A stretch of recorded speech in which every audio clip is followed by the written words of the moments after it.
Curriculum development और foundations of curriculum में हम करिकुलम स्टडीज की फाउंडेशंस को देखते हैं कि करिकुलम स्टडीज में किस किस बेसिस के बुनियाद पर मुख्तलिफ तरह के करिकुलम को बनाने के लिए बताया गया है। फिलोसॉफिकल फाउंडेशन के बाद आइए देखते हैं कि हिस्टोरिकल फाउंडेशंस किसी भी करिकुलम को डेवलप करने के लिए क्या कुछ रिक्वायर करती हैं। जैसे कि लफ्ज़ से जाहिर है, हिस्ट्री हमेशा हमें यह सिखाती है कि आने वाले वक्त के लिए किस तरह से किसी भी चीज़ को तरतीब दिया जाए, और यहाँ पर हम करिकुलम की बात करते हैं कि हिस्ट्री हमें क्या सिखाती है। हिस्टोरिकली अगर हम देखें तो 18वीं सदी और 19वीं सदी में जितने भी लोग जो करिकुलम डेवलपमेंट से रिलेटेड थे, उन्होंने करिकुलम की बेसिक या चीदा बातें क्या बताई हैं। विलियम किलपैट्रिक 1871 से 1965 तक ये रहे, और इनके मुताबिक curriculum is a collection of purposeful activities and these got to be child centered। जब हम purposeful activities की बात करते हैं तो हमारा वहाँ पर क्या objectives हैं करिकुलम के, और उन objectives को पढ़ाने का क्या मकसद है, और इन मकासद के हुसूल के लिए किस किस्म की एक्टिविटीज़ को तरतीब दिया जाएगा, और यहाँ पर असातिज़ा का क्या रोल होगा। लिहाजा एक्टिविटीज़ जो पर्पसफुल होंगी उसमें यकीनन किसी न किसी किस्म के कंटेंट, नॉलेज, स्किल्स और एटीट्यूड्स को डिफाइन किया जाएगा, और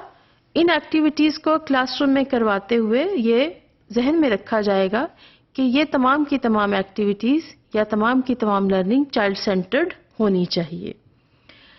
चाइल्ड सेंटर्ड डिफाइन करने का मकसद यहाँ पर यह है क्योंकि इस करिकुलम के मुताबिक बच्चे की डेवलपमेंट और ग्रोथ बेसिक मकसद है किसी भी सोसाइटी में करिकुलम डेवलपमेंट के लिए। जब हम डेवलपमेंट की बात करते हैं तो ये ग्रोथ से थोड़ा फर्क हो जाती है, क्योंकि फिजिकली तो बच्चे ग्रो करते रहते हैं, लेकिन देखना यह है कि स्कूल की सोसाइटी में आने के बाद बच्चे कॉग्निटिवली या जहनी तौर पर किस तरह से परवरिश पाते हैं, और स्कूल उनकी इस कॉग्निटिव डेवलपमेंट में किस तरह से मदद कर सकता है। हैरोल्ड ड्रग 1886 to 1960 इन्होंने सजेस्ट किया कि बच्चे को होल चाइल्ड डेवलपमेंट करनी चाहिए, और उसमें आप सोशल स्टडीज़ का सब्जेक्ट ज़रूर शामिल करें। Whole child development physical growth के साथ साथ बच्चे की कॉग्निटिव डेवलपमेंट, उसकी ability to make observations of the environment where he और शी इज़ लिविंग, और यहाँ पर स्कूल की एनवायरनमेंट भी हो सकती है, उसका घर का माहौल भी हो सकता है, या उसके कम्युनिटी का माहौल भी हो सकता है। जब हम बच्चे को सोशल स्टडीज़ पढ़ाते हैं तो हमें उसको basic abilities to live in a society, like what are the rights and responsibilities of a citizen और a child as a citizen, how to do decision making and how to be fair in making decisions about anything while they are living in the community of school. Child develop करेगा जब उसकी हम basic observation के skills को बढ़ाएंगे, सवालात को उठाने की सलाहियत को बढ़ाएंगे, और इन सवालात को उसी के मुताबिक हल करने की सलाहियत को उजागर करेंगे। तो सोशल स्टडीज़ में हम बेसिकली सिविक एजुकेशन को एड्रेस करना चाहते हैं।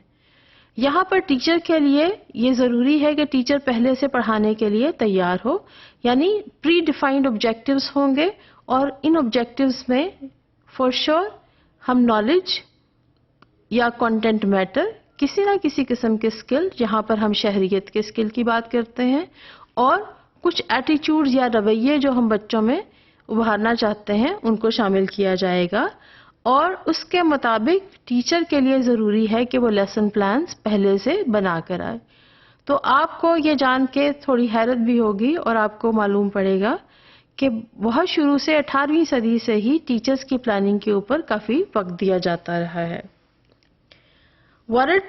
चार्टर्स ने करिकुलम को एज ए साइंस डिफाइन किया, और इसके साथ साथ फ्रैंकलिन बॉबिट ने उसी दौरान तकरीबन इसको एक साइंस के तौर पर पेश किया, जिसमें बच्चों की नीड्स को दोबारा से रिक्वायर किया गया कि बच्चों की नीड्स के मुताबिक बनाइए, लेकिन इस करिकुलम को बनाते हुए कहीं ना कहीं पर मुआशरे की नीड्स और उन नीड्स को बच्चों में किस तरह से पूरा किया जाए, इसको एड्रेस करने के लिए ख़ास तौर पे तवज्जो की गई है। अगर हम थोड़ा आगे देखें तो 19वीं सदी में हॉलिस कास्वेल और रैल्फ टायलर दोनों ने ही साइंस को ایک آرگنائزڈ باڈی کے طور پر پیش کیا اور اس میں ریکوائر کیا کہ کریکولم کیونکہ یہ ایک سائنس ہے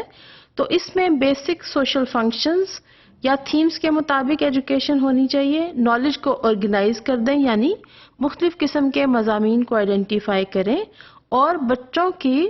انٹرسٹ کے مطابق اس کی دلچسپی کے مطابق اپنے لیسنز کو ترتیب دیں. رالف ٹائلر جس کو ہم تھوڑا تفصیل میں اگلے اسباق میں پڑھیں گے، ایک چیز جو انہوں نے شامل کی وہ یہ تھی کہ اسکول کی فلسفی، اسکول کس فلسفی پہ بنا ہے اور اسکول کا کیا آئیڈیل ہے کہ کس آئیڈیل کے اگینسٹ بچوں کی پرورش کرنا چاہتے ہیں اور ان کی تعلیمی ضروریات کو پورا کرنا چاہتے ہیں. رالف ٹائلر نے اس کو سائنس کے ساتھ ساتھ ایک ایسا کتابچہ ترتیب دینے کی طرف توجہ دلائی کہ یہ کتابچہ بچوں کی فزیکل اور مینٹل ڈیولپمنٹ کے ساتھ ساتھ ان کی اسکول کی فلسفی کو بھی ایکسپلین کرنے میں ہیلپ کرے گا.